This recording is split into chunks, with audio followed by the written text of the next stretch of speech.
Right, with us, Brave Warriors coach Ricardo Mannetti. Ricardo, you drew 1-1 against Swaziland. Your thoughts on the game there? Well, I'd like to start off by saying that this was a very tense game for the young boys. You know, we brought in the squad, we had a 23-man squad, and I had 15 under 23s.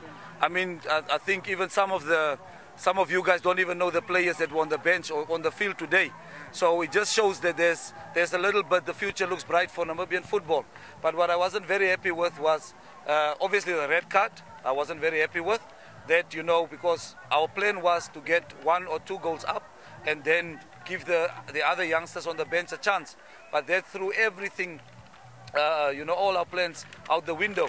So we had to readjust. And obviously, you know, 10 men versus 11. A lot of youngsters in the team, they got the upper hand, and we struggled from there. So I think first half we were okay, we dominated. 10-15 minutes into the second half we dominated, but we also have to give credit to Swaziland. After that they came at us and we allowed them to come at us.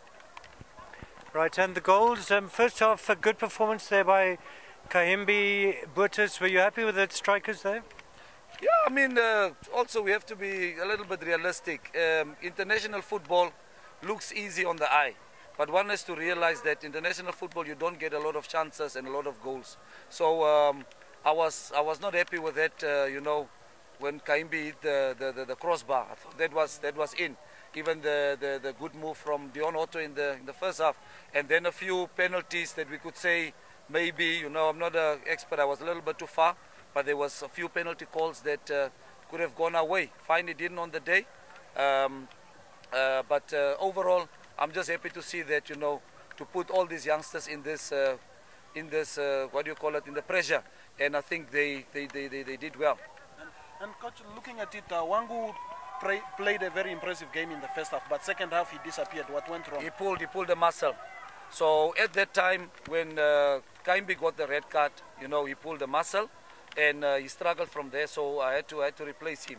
And I brought in Marius Kotze just to stabilize the midfield.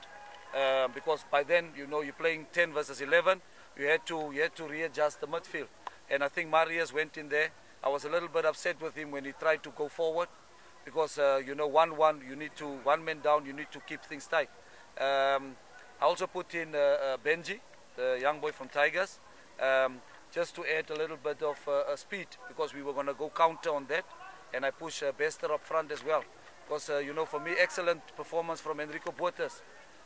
You know, I'm so happy to see him in this form. And I always thought that, you know, maybe 1 year, 2 years, but I mean, tonight's performance, he's a fighter. He showed me tonight that, coach, don't write me off. You should still keep me in your plans, and I'm very happy for that. Right, and the goal you conceded there in the last minutes, your thoughts on that? Soft goal, soft goal. Not happy with it at all. And then you mentioned this game was ready to bring the youngsters in, see how they can perform. Were you happy with their performance? Yeah, you know, the all-round week, I knew it was going to be a tough match, because Swaziland is a national team, and if you have about 15 under 23 boys, then here and there they will make mistakes. But I was very happy and pleased with you know, the fact that they minimize their mistakes. So from now on, as I said, all Africa games are there. The Olympic games are coming up. So this was a good exercise even for the coach to take the boys from here.